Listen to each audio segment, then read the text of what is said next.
Today's video ay tamang general cleaning kami ni housemate. Yan, ligpit-ligpit time.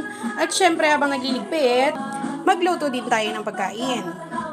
So ang ulam namin ngayon ay gulay. Dahil nag-crave ako sa gulay, nagpabili ako sa kanya ng tokwa at yung gulay na hiwana. Yan, hiwana yan. Sa palengke, kinikilo siya. So ang bayad namin dito sa gulay na to ay 80 daw. 80 pesos ang isang kilo. Tapos 20 pesos yung tokwa. So 100 pesos lang. Kumpleto naman ako ng mga pampalasa. So sakto na to. Makakagawa na tayo ng ulam natin ngayong tanghalian. Siyempre naman, ang una kong ginawa ay ipirito ang ating tokwa. At dahil same pan lang po ang gagamitin ko dito, tipid sa paghuhugas, tipid sa tubig. Salang na rin natin yung ating sibuyas at bawang. Ayaw pang mahulog, oh. Yan. Yan. Tapos, igigisa na natin yan kasama yung ating tokwa.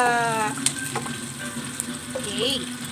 Gisado na yung sibuyas at bawang. Lagay na natin yung ating gulay. Isang bagsakan na yan. Yan po yung binili namin sa palengke na per kilo. Yan. Wow. Lulutuin na lang natin yan at palalambutin. Lalagyan ng mga pampalasa, toyo, oyster, goods na yan. Yan. Paluto na siya, kaya nilagyan ko na ng oyster sauce. Lalagyan ko na rin ng konting tubig. Para medyo may sabaw. Yan. Good!